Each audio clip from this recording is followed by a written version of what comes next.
Hey there, good morning. Welcome everyone to Wednesday and the time change. I know some of you are hit kind of hard with this time change, which I think is normal because it takes a little bit for our bodies to adjust. You know, most of us do really well on structure, and when that's thrown off, we feel it.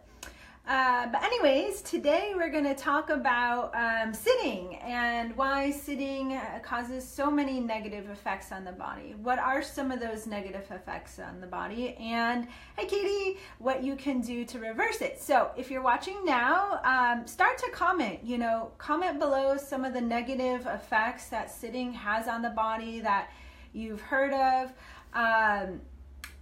Also comment what are some solutions. So I know some of you are yoga teachers, physical therapists, massage therapists. So there's a wealth of information out there between you all, and we can just help to raise the bar and keep people educated, again, beyond my own head. So what are some things that we can do to reverse sitting? So just start to comment below. Hashtag your ideas, hashtag some negative consequences. Let's just get the conversation going. And stay tuned, because at the end I'm going to be offering some solutions that you can do on your own, by yourself at work or at home, but also some solutions if you're local. I have some events coming up that you can attend that will help to reverse sitting. So also, if you're watching and you've been working on some things for your own self, for self-care beyond just sitting, I know some of you are meditating, some of you are journaling, some of you are working on physical therapy exercises or yoga postures on a daily basis. So what are you doing? How's it been going? Comment below.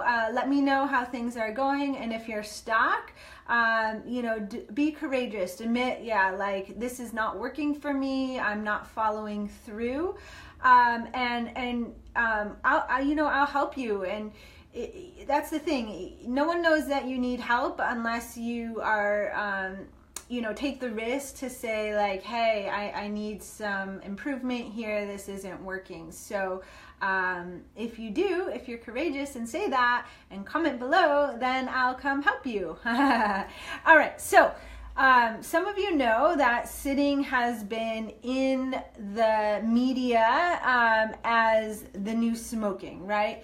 And so what are some of the negative effects of sitting? And they even say that those of you that are active, so let's say you sit at work for 6 to 8 hours or 10, and then you go to a yoga class or you go to the gym for an hour, and then you go home and you sit some more on the couch. This is what we're talking about. This is a lot of society, right? You're mostly sedentary with an hour of non-sitting activity, right? And what does this do to our body?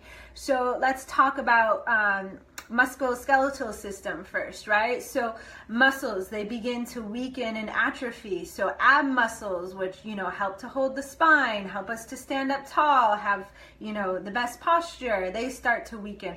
Our glutes, there's a real thing called glute amnesia, right? Our glutes get soft, and then when we're walking, they're not going to help to stabilize the pelvis or help with our gait as much as they should, right? So this is real. Our psoas, a muscle that's a hip flexor, right? It's in the front of the hip, actually attaches to the spine. It starts to shorten and get tight, and that can cause and contribute to some spine problems, to some low back pain. It can even feed into our nervous system, since the nerves of the sympathetic nervous system innervate the psoas. So then we have this fight or flight going on, and we can get stuck in this stress response, right? So then also, talking about pain, there's an increased incidence of frequency, intensity, duration, onset of pain, just in general. For me, the worst thing I can do for my disc, my nerve, my scoliosis, is sit more than 30-45 minutes without moving. I will get pain. That's the one thing that'll flare me up. So most of us experience pain in the low back, the neck, our hips, all these different areas due to sitting. What are some things that you guys have felt or experienced if you sit for a long time? So research is also showing that there's increase of osteoporosis or softening of the bones, increase of heart disease, increased risk for cancer, slower metabolism, or decreased ability to utilize sugar, so insulin levels increase, increased risk of diabetes, increase of dementia, all this with sitting for long periods of time and not moving. So right now, have I scared you? This is real, you guys, only because like our kids, right, they're in school, there's less gym time, there's less music time, they're sitting more. Adults, right, we, as I said before, we sit in the desk, we sit and then we drive in our car, we're sitting again. We get home, we help our kids with homework, we're sitting again. We maybe walk for a half hour or go to a yoga class, and then we sit some more on the couch, and we're always in this slump asana position. So what can we do, right? So if we, that hour of exercise really isn't helping reverse the effects of sitting, what are some things we can do throughout our day, right? First of all, the question, Megan, oh, good. Okay, so that's what we're going to talk about. What are some things I can do? Moving around, exactly. So you can set, thank you, Megan. You can set a timer on your phone. That's the beauty of all these smartphones, right? They're smart. They're designed to help us. So set a timer and every 10-15 minutes to get up and move, whether that's doing some stretches at your desk if you're at desk. I think a lot of people have this fear of being weird or strange if they're doing stretches at work. However, I know a lot of people that have started trends in the office by doing their exercises or yoga postures to reverse the sitting. If you just are confident and believe like this is what my body needs and do it, then other people will respect you for it and they probably will follow along, truthfully. And if not, that's okay, who cares? You're taking care of yourself. So, there's like endless amount of things you can do sitting at your desk to reverse the sitting. You can move your shoulders, you can move your neck. Maybe I'll next time I'll go through some specific asanas that will help with sitting. You can stand up, put your hands on the wall. You can do down dog. You can get on the ground if you're, have a mat in the office. You might find if your brain is getting a little foggy and sluggish, if you just get up and maybe do a couple chaturangas or move through a quick sun salute, or if you don't do yoga, do some push-ups on the wall. They'll get the blood pumping. So right, a lot of the times with this sedentary lifestyle, a lot of our body works on a pump system. One of my old teachers used to say, motion is lotion. And so the more that we move, the more our joints stay lubricated, the more that our muscles are activated and stay strong, which again keeps the blood pumping through the system. It helps the lymphatic system, so then you're pumping out toxins. So all that sluggish, like heaviness, that brain fog, it gets pushed out of the system. So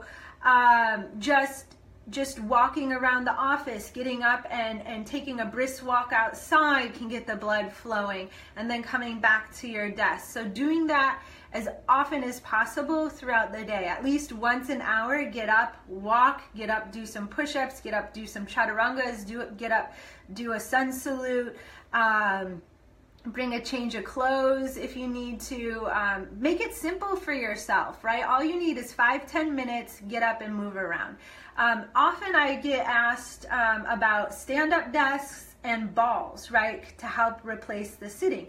That's great. Both of those are good solutions. However, the problem is, it becomes this all or nothing thing, right? You're either sitting at the desk for 8 hours, or then you're sitting on this stability ball for like 6 to 8 hours. Now, our postural stabilizer muscles really aren't meant to hold us upright for 6 to 8 hours statically. So that can also contribute to pain. So if you're going to use the stability ball, awesome. That's going to help keep the abs firing, that your erector spinae along the spine, working, that sort of thing, remind you of a good posture. However, give yourself breaks. It's not meant to be done for 6 to 8 hours in one stretch. So then what do? If you have a stand-up desk, again, you're not meant to stand for 6 to 8 hours without a change in position. It's just you're moving the sedentary lifestyle of sitting to standing. Does that make sense? You're just switching positions. Now, sitting's a little bit worse, the research shows, just because of the pressure on the spine. It gives increased pressure on the disc, and it does shorten the psoas and some other muscles. But if you're standing in one place for 6 to 8 hours, you're also sedentary. So you have to literally move your body. And then what I would do, if this is actually why I became a physical therapist, yoga teacher, because sitting for me just drives me nuts. And even in high school, I just really had a hard time with it. So I knew I wanted to choose a profession where I didn't have to sit. And that's also why I'm an entrepreneur and do the oils. So like my day is forever changing. I don't ever have to be at the computer all day long. Now, if you don't have those options and you have to be at a desk job, okay, that's fine. You're bringing great work to the world. But give yourself the ability to move from sitting to standing at a stand-up desk. So some of those stand-up desks have the ability to go high and low. You can move them easily. Do that. Get that one, the one that shifts from high to low. So you can go from sitting to standing to the ball to, there's even funky chairs that are like reverse sitting. Those are great too. But again, you have to have variety throughout the day. There's like walking treadmills. Now for me, if I did one of those walking desk treadmills, I'd probably fall off and do a face implant because I'm not that coordinated. But if that works for you, do that, okay? So those are just some examples. For yoga postures, right? You can bring a strap to work. You can do the camel pose. You can do stretches behind the back, opening the chest. You can do gentle neck movements with your head. You can do the L pose, so placing your hands on the wall and bringing your feet and your legs under the hips. You can do, again, flows. It just depends on if you want to get on the ground, you can do the piriformis figure 4 stretch. If you don't know any of these stretches that I'm like rambling on about, then just comment below and maybe I'll take a picture and send it to you or something like that. Or if you do know, then comment. You can add some of your own exercises. Now, if you're local, right, next week I have four yoga classes utilizing the yoga wall, right? And so the yoga wall is a really great way to reverse sitting. It's gonna get the muscles working. It's gonna help reverse that effect of gravity, the pressure on the spine and the disc, because you can literally hang out. So you're gonna bring some traction to the spine. We get twisting. So again, you're working with that lymph system. You're gonna, all those negative effects that I talk about in the very beginning of the video, you're gonna begin to reverse this. That's the beauty of this, is none of it is permanent. It's only permanent if you keep sitting and you keep moving on this direction.